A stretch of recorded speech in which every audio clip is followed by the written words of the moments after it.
If children could, if adults knew. There are no mistakes. Neurosis is no excuse for bad manners.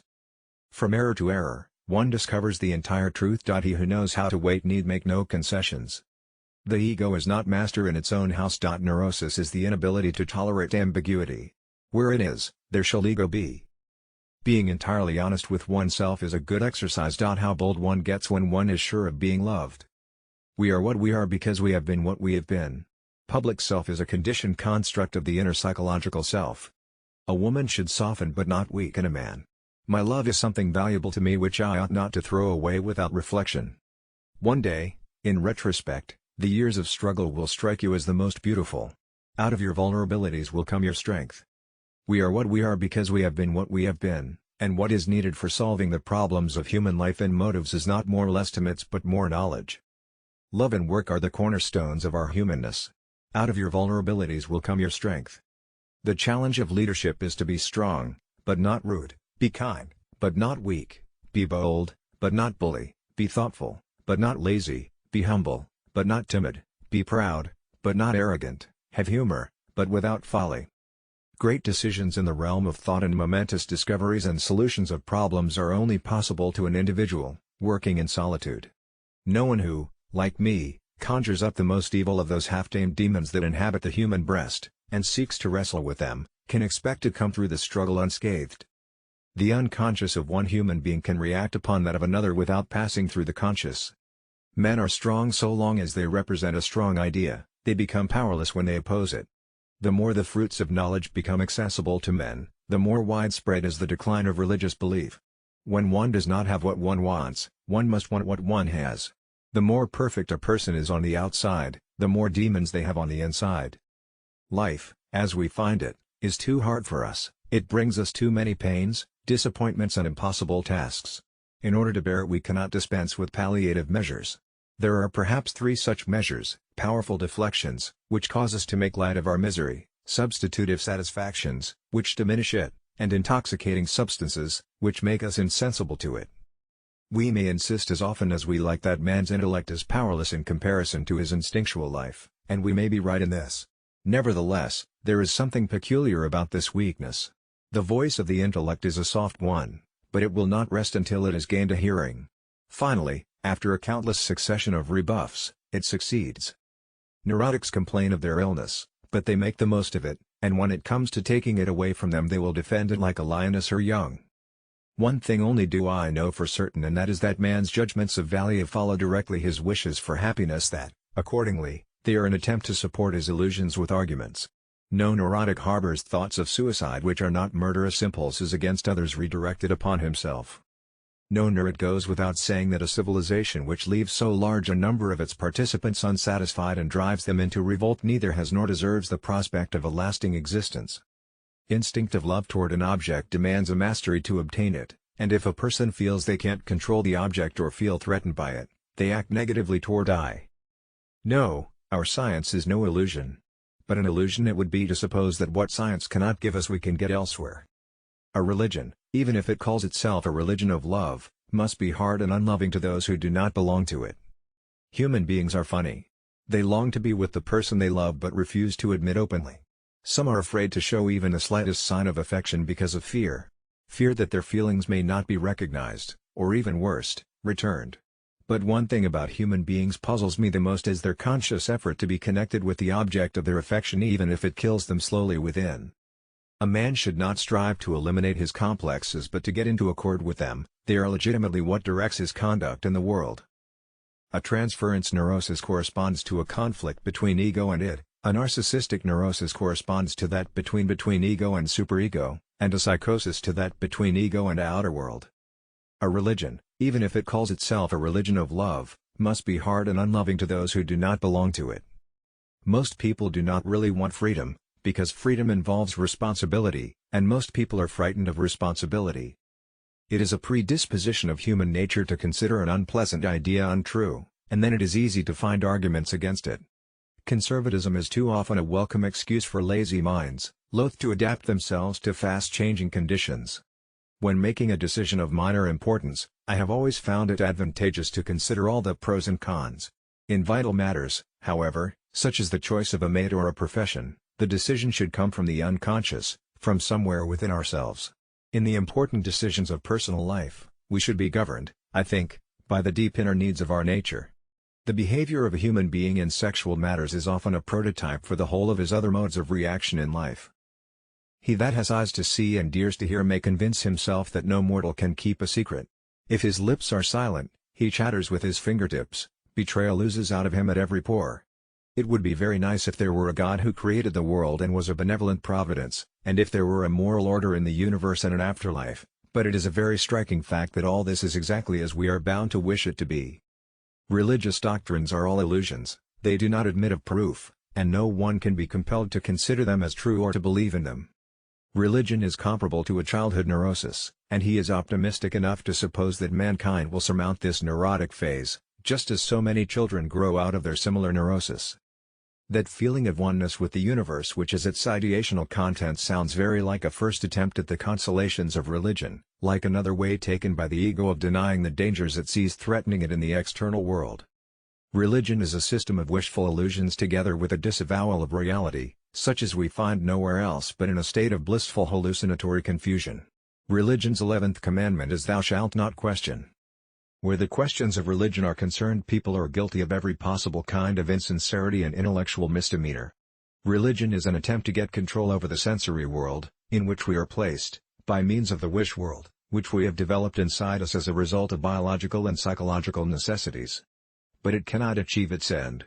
Its doctrines carry with them the stamp of the times in which they originated, the ignorant childhood days of the human race.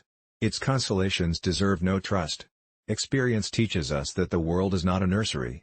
The ethical commands, to which religion seeks to lend its weight, require some other foundations instead, for human society cannot do without them, and it is dangerous to link up obedience to them with religious belief. If one attempts to assign to religion its place in man's evolution, it seems not so much to be a lasting acquisition, as a parallel to the neurosis which the civilized individual must pass through on his way from childhood to maturity.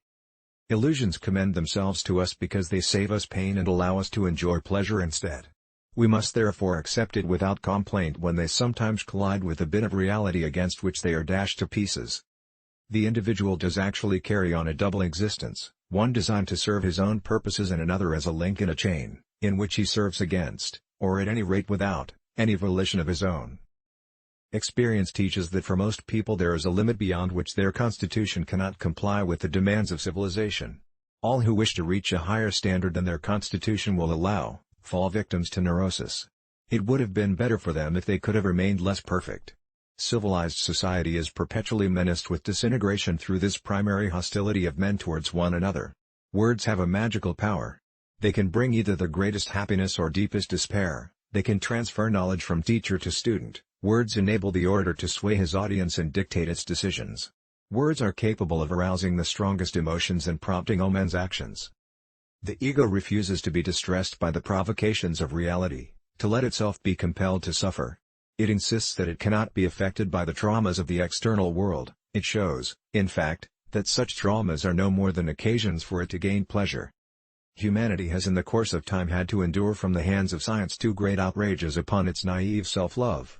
The first was when it realized that our Earth was not the center of the universe, but only a tiny speck in a world system of a magnitude hardly conceivable. This is associated in our minds with the name of Copernicus, although Alexandrian doctrines taught something very similar. The second was when biological research robbed man of his peculiar privilege of having been specially created, and relegated him to a descent from the animal world, implying an ineradicable animal nature in him.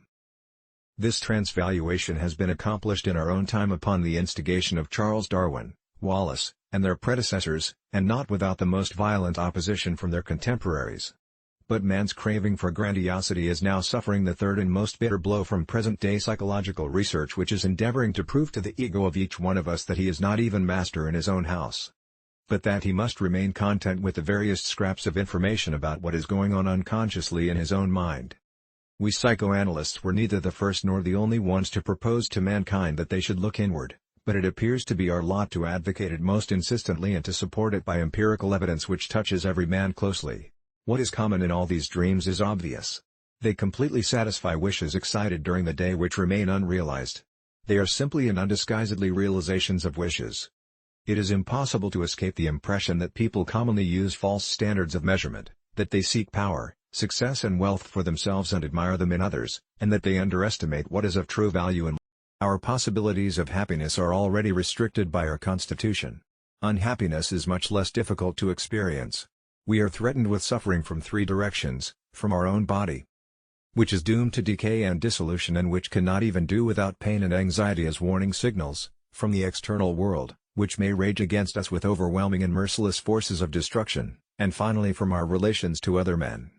The suffering which comes from this last source is perhaps more painful to us than any other.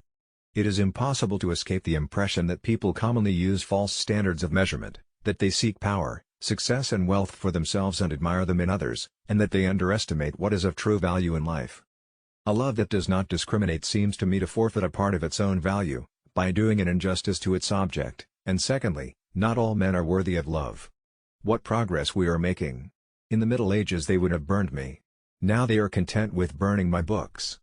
The time comes when each of us has to give up as illusions the expectations which, in his youth, he pinned upon his fellow men, and when he may learn how much difficulty and pain has been added to his life by their ill will.